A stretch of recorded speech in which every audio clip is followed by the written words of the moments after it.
Tayo naman ngayon ay magluluto ng super golden bihon. Ito ang ating mga ingredients. Meron tayo ditong slice onions at garlic. Meron tayong sahog na fishball at saka konting shrimps. What I have vegetables is only carrots and bright beans. Gagamitan natin ito ng olive oil. Yan. Olive oil or olive oil.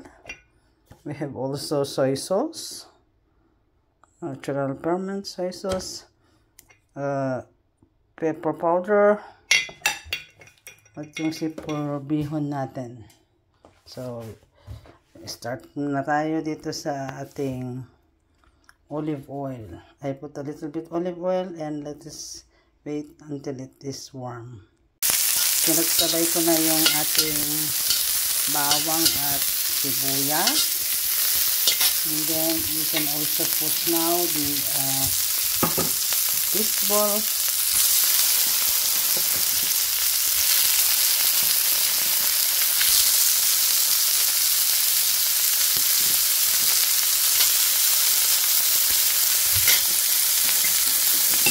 Also together with the shrimp.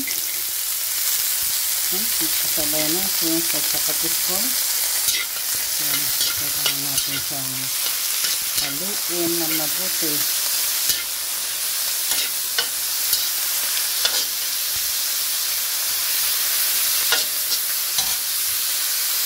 Ayan, since medyo brownish na, pwede na natin ilagay ang ating soy sauce.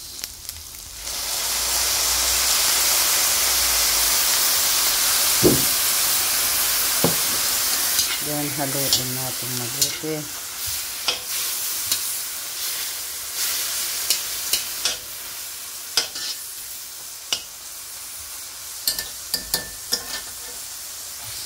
Then, nilagay na natin ng ating vegetables.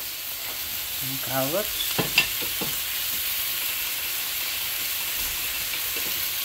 After the carrots, we have also the beans.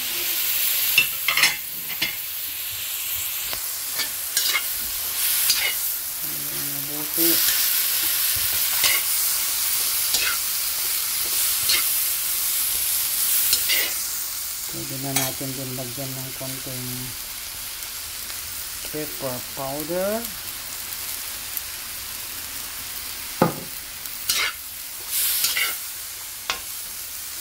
For a good aroma.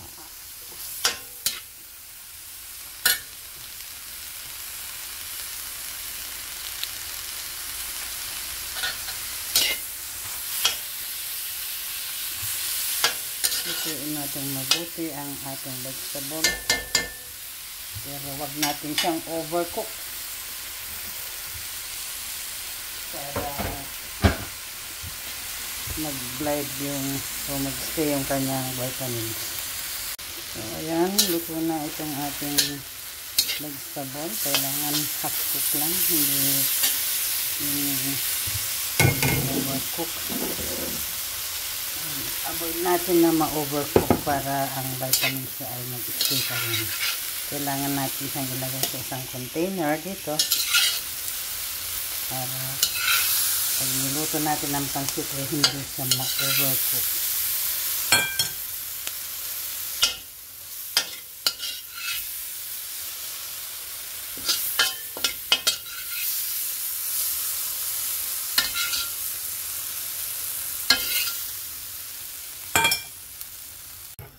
Yan, yung pinaglutuan, lagyan natin siya ng water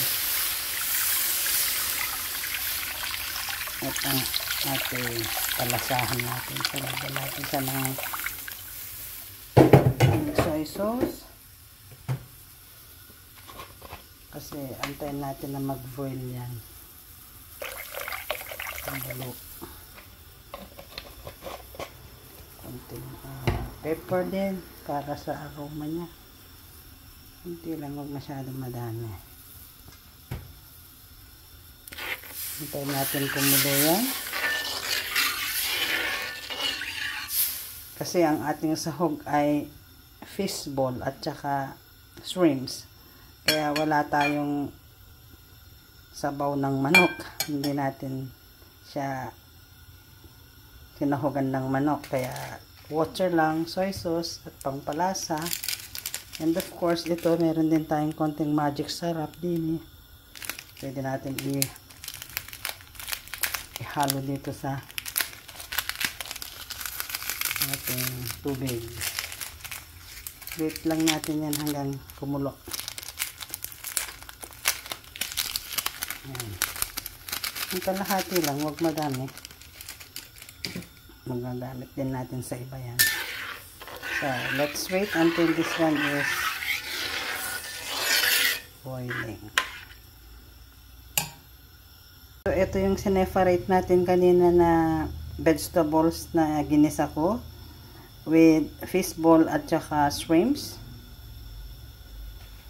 Then, ito naman yung ating boiling na water with soy sauce, magic syrup, and this Knorr cubes, soy sauce. So, pwede na natin ilagay yung ating super bihon na pansit kasi kumukulo na siya.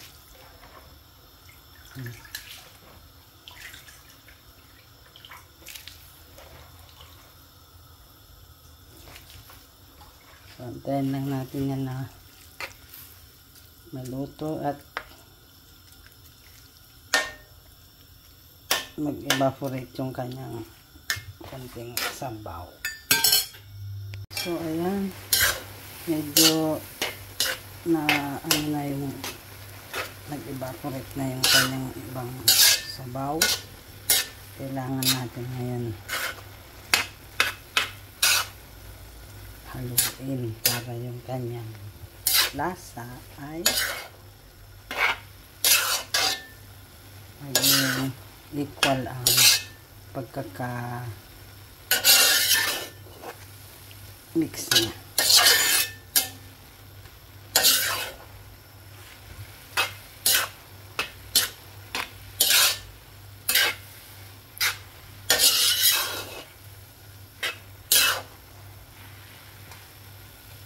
Then, pwede na natin ilagay itong konting gulay natin.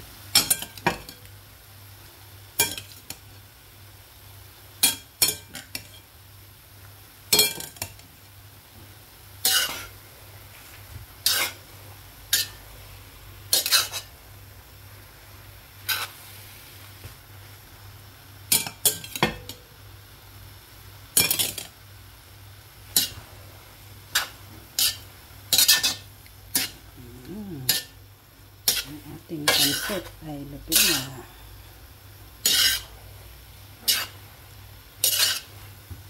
Ito yung pansit na niluto ko na kung ano laang ang mga gulay na meron tayo dito sa bahay. Ngayon, wag na kayo maghanap ng mga gulay na wala. Kasi kung ano laang yung mga gulay na available ngayon dito sa bahay, siya yun aking ginamit. So, it's already yummy. Yummy, yummy. Ito na ang ating pansit.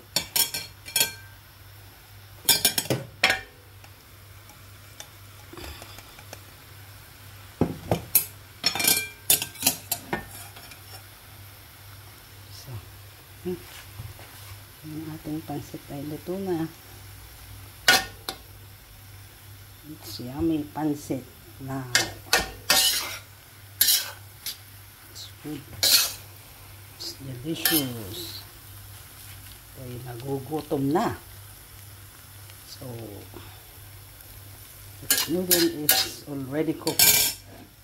So, yan guys. Tapos na ang ating super bihon pansit. Espesyal. Yummy!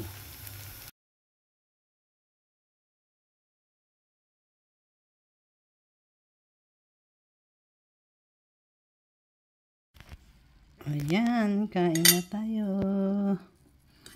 Ang aking pansit. Sarap, sarap.